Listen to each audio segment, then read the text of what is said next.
یہ حضور اکرم صلی اللہ علیہ وسلم نے تاکید فرما دی کہ ہم اپنے گھر والوں کے ساتھ بھی مہربانی کا سلوک کریں، نرمی کا سلوک کریں، اپنے ملازمین کے سلسلے میں نرمی کا سلوک کریں، اور اپنے چوپایوں کے سلسلے میں، جانوروں کے سلسلے میں ہم نرمی برتیں، اور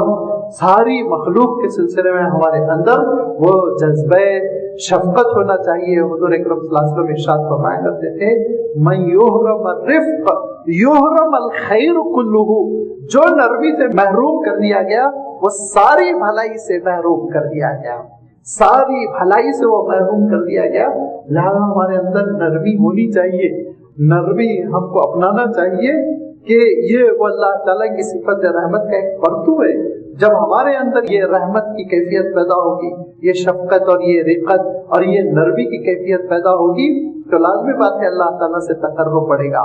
اللہ تعالیٰ سے تقرب بڑھے گا۔ اللہ کے رسول صلی اللہ علیہ وسلم کی پوری حیات طیبہ بتلاتی ہے کہ حضور اکرم صلی اللہ علیہ وسلم غیر معمولی شفقت پر مبنی شخصیت کے حامل تھے۔ ہم سے کوتاہیاں ہوتی ہیں، بڑی سختی کر جاتے ہیں، کبھی ملازمین کے سلسلے میں ہمارا رویہ بہت سخت ہو جاتا ہے، ڈانٹ ڈپٹ کرنا، ان کا دل توڑ دینا، ان کے جذبات کو پامال کر دینا، خیال نہ رکھنا، ظلم کر دینا،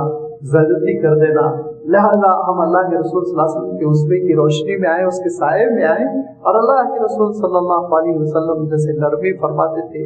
وہ نرمی کی کیفیت اپنے اندر ہم پیدا کر لیں۔ کیوں؟ اس لیے کہ اللہ کے رسول صلی اللہ علیہ وسلم نے ارشاد فرمایا کہ روئے زمین پر تم رحم کرو، عرش والا تم پر رحم کرے گا۔ روئے زمین پر تم رحم کرو، عرش والا تم پر رحم کرے گا۔ اور دوسری بات یہ ہے کہ اللہ تعالیٰ کی یہ وہ اسماء حسنہ ہیں جو لازمی بات ہے جس میں اللہ تعالیٰ کی رحمتوں کی، اس کی نرمی کی، اس کی شفقت کی دعائی دی گئی۔ لہذا دعاؤں میں اس بات کا ہم اہتمام کریں کہ ان اسماء حسنہ کا خوب سے خوب ذکر کریں۔ حضور اکرم صلی اللہ علیہ وسلم فرمایا کرتے تھے دعا کرنے کا صحیح طریقہ یہ ہے کہ پہلے اللہ تعالیٰ کی حمد و ستائش کرو، اس کی تعریف کرو، اس کے اچھے اچھے نام بیان کرو۔ ایک صحابی ہے، دعا کر رہے ہیں، حضور اکرم صلی اللہ علیہ وسلم سن رہے ہیں، وہ یہ کہہ رہے ہیں کہ پروردگار میں تجھ سے تیرے اس نام سے مانگتا ہوں کہ تو رحمان ہے، رحیم ہے، تو کریم ہے اور رزاق ہے، دینے والا داتا ہے۔ تو حضور اکرم صلی اللہ علیہ وسلم فرمانے لگے انک سألت باسم اللہ الاعظم من سئل بهذا الاسم یعطى، تم نے اللہ کے اس بڑے نام کے ذریعے سے دعا مانگی، جو اللہ کے اس بڑے نام کے ذریعے سے دعا مانگتا ہے تو اللہ تعالیٰ ضرور عطا کرتا ہے۔ ایک چھوٹی سی وضاحت کر دو اور اس پہ میں گفتگو ختم کروں کہ اسم العظم کے سلسلے میں کبھی کبھی ہمارے اندر غلط فہمیاں پیدا ہوتی، کون سی صفت ہے؟ اللہ اسم اعظم ہے، رحمان ہے، رحیم ہے، الحی ہے، القیوم ہے، کون سا نام ہے؟ اور حدیث میں آپ دیکھیں گے کئی ناموں کے سلسلے میں حضور اکرم صلی اللہ علیہ وسلم نے الاسم العظم ارشاد فرمایا۔ اس کی صحیح تشریح کیا ہے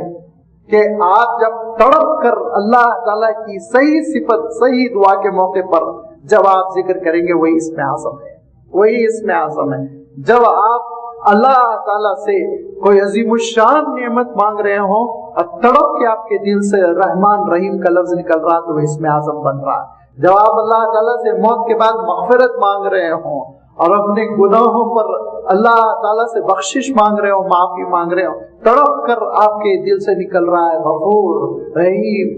غافر الذنب، یہی اسم اعظم آپ کے حق میں بن رہا ہے کہ اللہ تعالیٰ اس صفت کی وجہ سے اس صفت کے صدقے میں دعا قبول کرے گا۔ یہ اسم اعظم بن جاتا ہے،